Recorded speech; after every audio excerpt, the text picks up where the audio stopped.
김정민 씨는 우리 민족이 저기 어디 파미르 얼음골에서 발생한 여러 유목민족 한 부족으로 고조선도 우리 민족이 세운 국가가 아니라는 주장을 하는데, 고조선을 얘기하는 겁니다, 여기서는. 근데 이 조선이라는 나라는 한민족이 세운 나라가 아닙니다.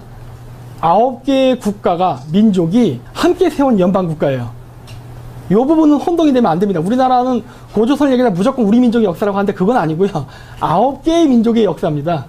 지금 중국이 말이죠, 고구려까지 자기네 것이라는 동북공정에 이어서 우리 민족의 시조 당군을 진해 중국인이라는 탐원 공종으로 고조선을 몽땅 가져가려는 역사 전쟁을 벌이고 있는 판입니다. 이 전쟁터에서 김정민 씨는 중국 공산당 오열 같은 주장을 하는 겁니다. 반중 운동을 한다는 사람이 이런 주장을 하면 되겠습니까? 고조선 역사를 옛날 얘기로 비하해버린 일본에 이어서 이 같은 주장은 반민족적 주장이 아닐 수 없습니다. 고조선을 건국한 민족은 한반도 이남에서 진출한 우리 민족이라는 게 유골의 그 유전자 분석 등 고고 확적 증거로 여실히 드러나서 세계 7대 문명에 들어가야 할 우리 고조선을 우리 민족이 세운 국가가 아니라니, 이게 뭔 개짖는 소리입니까?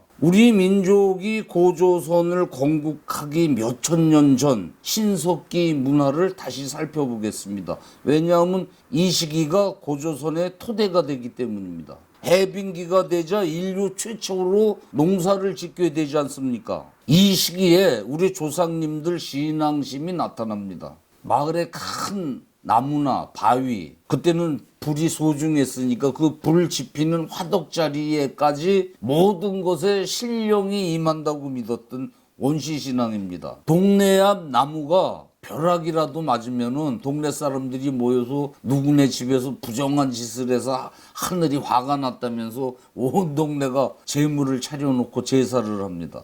이때 제사를 관장하는 무당이 자연스럽게 생겨납니다.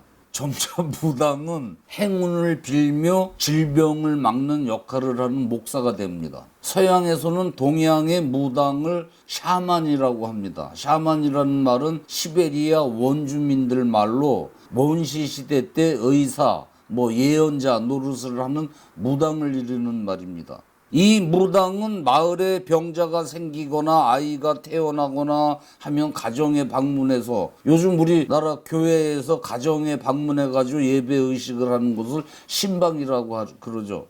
무당이 신방하여 잡기를 물리쳐주는 예배도 보고, 사람이 죽으면 산자와 죽은 자를 위로하는 큰 굿도 하고 합니다. 무당은 춤과 노래와 주문을 외면서 예배의식, 구술하면서 영혼과 교감하는 환상을 자기가 구성을 해가지고 전달하기도 합니다. 이 짓을 잘하는 무당일수록 용한 무당이겠죠. 인간은 동물과 다르게 보이지 않는 신령을 믿는 마음, 신앙심이 있습니다. 그렇죠. 이 신앙심이 처음 어떻게 생겼는지 추정해 보겠습니다. 가령 한 사람이 급류에 휩쓸려서 떠내려가는 화급한 상황에 빠지면 구원을 염원하게 되겠죠. 그런 간절함이나 화산과 천둥과 번개 같은 엄청난 자연의 힘에 대한 경외심과 두려움, 보이지 않는 불과 학력에 기원하는 마음이 신앙의 씨앗이었을 겁니다. 그런데 인간만이 지니는 이런 신앙심이 인간을 만물의 주인으로 만듭니다. 생물학적으로 원숭이는 최대 120마리까지 자기네 그룹으로 인정을 할 수가 있고, 원시인은 150명까지 한 무리를 구성할 수 있다고 합니다. 수가 너무 많아 다른 종자로 서로 적대감을 보이기 때문에 이 수가 늘어나면 생물학적으로 조직이 어려워진다는 거죠. 그런데 인간은 보이지 않는 신을 믿게 되면서 남을 배려하는 양심에 따라 수만 명이 하나가 될 수 있게 되어 세상을 지배하게 되고, 보이는 것에만 의존하는 동물은 인간의 지배를 받게 된 것이라는 거죠. 보이는 모든 것에 정령, 신이 있다고 믿던 우리 조상들의 샤머니즘, 무당 차원의 신앙심은 점차 하늘을 숭배하는 유일신 종교로 발전하게 됩니다. 계절에 따라 농작물을 기르는 것이 태양이고 그 운행을 주관하는 것은 하늘이라는 것을 알게 되면서 여기저기 잡신을 믿던 것을 하나님 유일신 숭배 종교로 발전하는 거죠. 우리 민족은 그때부터 자신들은 하늘이 만들었다는 하늘이 고향이라는 천손 의식을 지니게 돼가지고 죽으면 하늘로 돌아간다고 하지 않습니까? 지금도 돌아간다고. 이 신앙으로 하늘을 숭상한다는 표시로 상투를 틀고 부족이 달라도 같은 상투를 했다면 서로 속이거나 해치지 않는다는 믿음의 사회가 형성됨으로써 그 신뢰를 바탕으로 서로 필요한 물품을 교환하는 장마당이 자연스럽게 평화스럽게 생겨나가지고 물물 교환을 하게 되고 이 장마당이 만들어지면서 옷을 만드는 사람은 옷만 만들고 농기구를 만드는 전문가는 농기구만 만들고 이렇게 원시 산업화가 이루어지면서 한결 편리하고 부강한 큰 민족의 문화 공동체로 발전을 하기 시작합니다. 계절에마다 부족이 모여서 술과 떡을 차려놓고 하늘에 함께 제사를 지내고 풍년을 기원하고 곡물을 추수할 때마다 부족들은 무지개 색동옷을 입고 술과 떡을 먹으면서 머리에 긴 댕기를 달고 흔들면서 춤과 노래를 불렀다는 기록이 있습니다. 이 시기에 한민족의 특징적 어울림과 조화, 흥과 신명, 정과 나눔, 우리만의 고유한 문화 유전자가 이때 형성되었을 것으로 봅니다.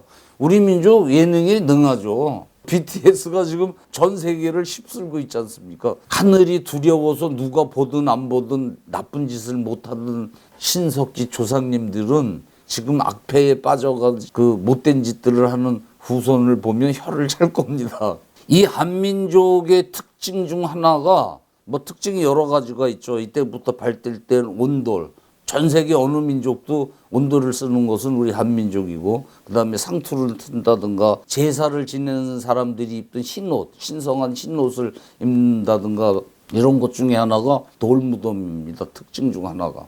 구석기 시대에 가족이 죽으면 그들이 살던 굴, 바닥을 파고 거기다 이렇게 묻고 이랬는데 그 죽어도 같이 사는 거죠. 그 땅 굴 바닥에 묻어놓고 신석기 중기에 이르면 편편한 돌을 세워 그 가운데 시신을 놓고 그 묻는 독특한 풍습이 생기기 시작합니다. 이 농사를 짓던 강변에 3만 개 이상이 지금도 계속 출토가 되고 있습니다. 땅만 파면 돌무덤이 나옵니다. 이 돌무덤은 청동기에 이르면 수천 명이 모여서 수백 톤의 바위를 옮겨서 만드는 고인돌 무덤으로 발전하게 됩니다. 빙하기가 끝나고 적어도 2000년 이상의 세월이 흐르면서 농사를 짓는 한민족 중 일부는 점차 얼음이 풀려 드러나는 북쪽 땅으로 진출하기 시작합니다. 곡식의 씨앗을 들고 압록강을 건너고 터를 잡습니다. 이들이 살던 땅을 파보면 땅 깊은 곳에서는 무려 9,000년 전 하소 문화가 나오고 그 위에 지층에서는 8,000년 전 흑융화 문화 뭐 이렇게 층층이 거의 10,000년 전서부터 한반도에서 올라갔던 사람들이 살던 유족들이 나옵니다. 8,000년 전에 지층에서 나온 흑룡화 문화에서 출토된 옥 귀걸이 등은 한반도에서 나온 것들이에요. 그 모양이 강원도 고성에서 출토된 거랑 똑같아요. 그러니까 여기 사람들인 거죠. 이 유물들 정말 대단합니다. 세계 최초 4대 문명이라는 메소포타미아 문명, 황하, 나일 겐지스강, 이집트 피라미드 문명보다 1000년이나 앞선 신석기 문화로 100m 길이, 7층 높이의 제단을 중심으로 한 20평 넓이의 집들이 거의 도시와 같은 형태로 된 부락들이 발견되는 거죠.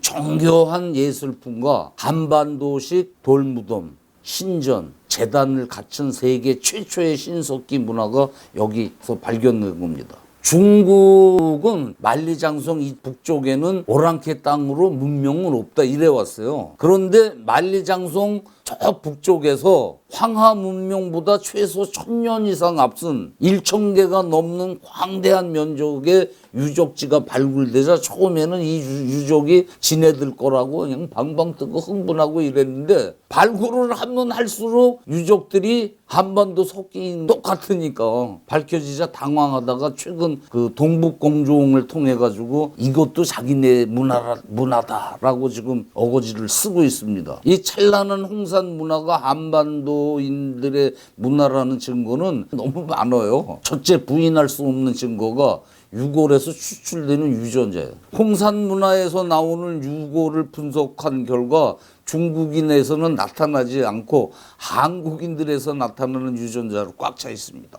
두 번째, 유물입니다. 발굴된 옥귀걸이가 강원도 이 고성 문암리에서 출토된 옥귀걸이하고 똑같아요. 재질도 똑같고. 그 당시 이 지역이 서로 단일 문화권이라는 게 여실히 증명되는 거죠. 세 번째, 웅녀상입니다. 웅녀상은 여러 개가 발견됐는데 한민족 당군 신화에 나오는 웅녀와 일치합니다. 큰 무덤에 유골들이 여성들이고 섬세한 옥기들이 많이 나오는데 유독 남근, 남자의 그 성기 놀이개가 많이 출토되는 것으로 볼 때 여자 족장이 지배하던 모계 사회라는 것이 나타납니다. 그 여족장을 중심으로 한 홍산 문화 말고 또 하나의 한반도 석기인들 문화가 요 이웃에 있습니다. 장백산 줄기로 진출한 예족 문화권입니다. 고물 토템으로 하는 여족장은 맥족이고 장백산에 진출해서 문화권을 이룬 부족을 예족이라고 합니다. 예족은 농사를 지으면서 사냥들을 많이 한 것으로 출토되는 유물을 통해서 알 수가 있었습니다. 특히 개뼈가 많이 나와요.